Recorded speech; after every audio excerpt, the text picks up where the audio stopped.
जागतिक आरोग्य संघटना म्हणजेच WHO म्हणते 2025 पर्यंत मानसिक आरोग्याची समस्या सर्वात जास्त वाढणार आहे।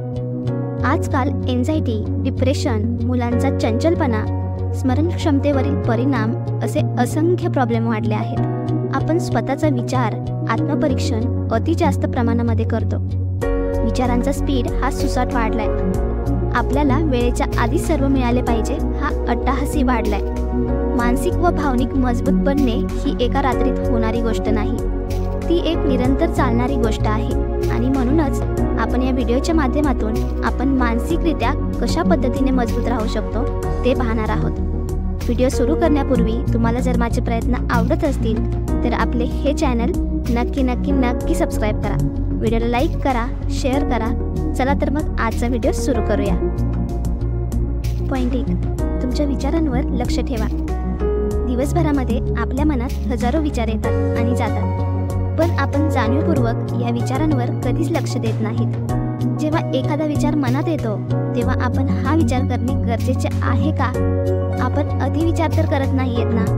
या विचारांचा खरंच फायदा आहे का? आपण सतत नकारात्मक विचार तर करत नाहीत ना? हे आपण कधीच पाहत नाही। तुम्ही जर तुमच्या विचारांवर जाणीवपूर्वक लक्ष दिले तर तुमच्या लक्षात येईल की गरज नसणाऱ्या कितीतरी गोष्टींचा आपण विचार करतोय आणि आपल्या मनाला कमकुवत बनवतोय।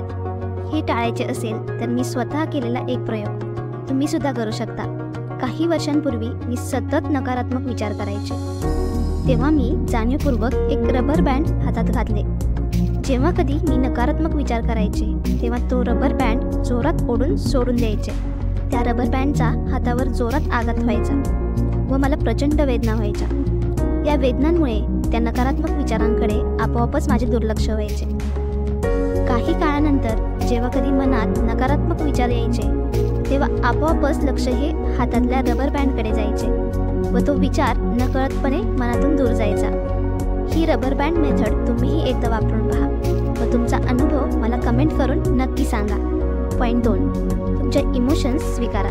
कधी कधी काय होतं, आपल्या मनात विविध विचार येतात पण त्या स्वीकारण्यास तुम्ही नकार देता।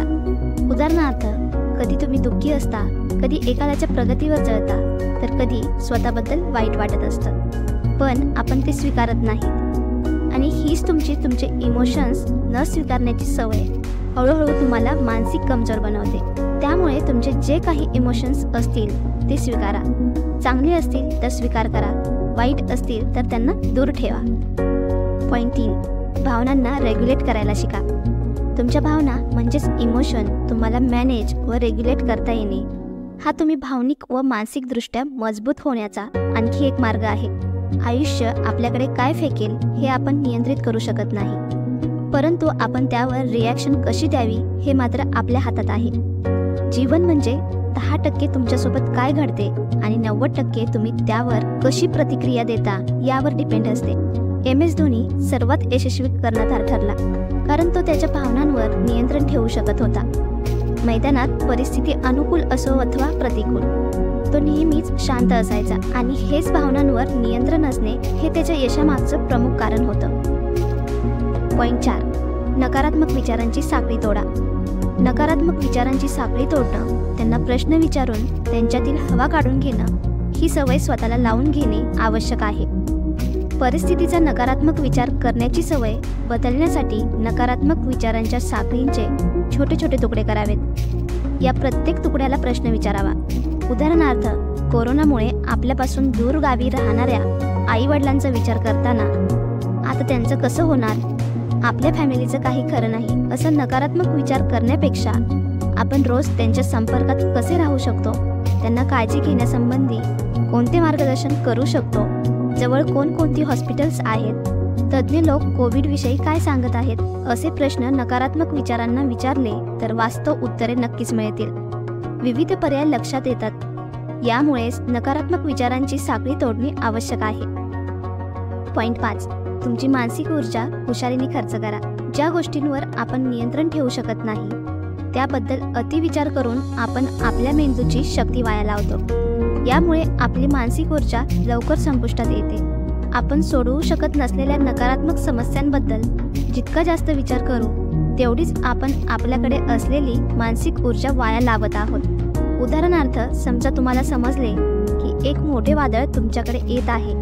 तुम्ही किती जरी काळजी केली तरी ते थांबणार नाहीये. याउलट याच काळजीत वाया जाणारी मानसिक ऊर्जा जर आपण त्या वादळापासून बचावासाठी आपल्या वस्तूंना प्रोटेक्ट करण्यासाठी लावली तर ते कितीतरी फायद्याचे ठरेल. त्यामुळे तुमची मानसिक ऊर्जा हुशारीने खर्च करा. तुम्ही याचा जेवढा सराव कराल तेवढीच ती तुमची सवय होऊन जाईल. पॉईंट 6. तुमचे विचार लिहिण्यास सुरुवात करा. जर तुम्हाला तणाव कमी करायचा असेल तर जर्नलिंग हा एक उपाय आहे. यामध्ये आपण आपले विचार एका डायरीमध्ये लिहून ठेवतो. जर्नलिंगला सुरुवात करण्यासाठी एक आरामदायक जागा निवडा आणि रोज सुमारे 20 मिनिटे लेखनासाठी द्या. यात तुम्हाला कसे वाटते किंवा तुम्ही काय विचार करत आहात याबद्दल लिहा. विचार लिहून काढल्याने आपल्या मनावरचा ताण प्रचंड कमी होतो.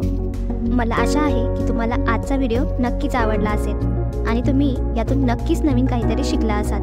धन्यवाद.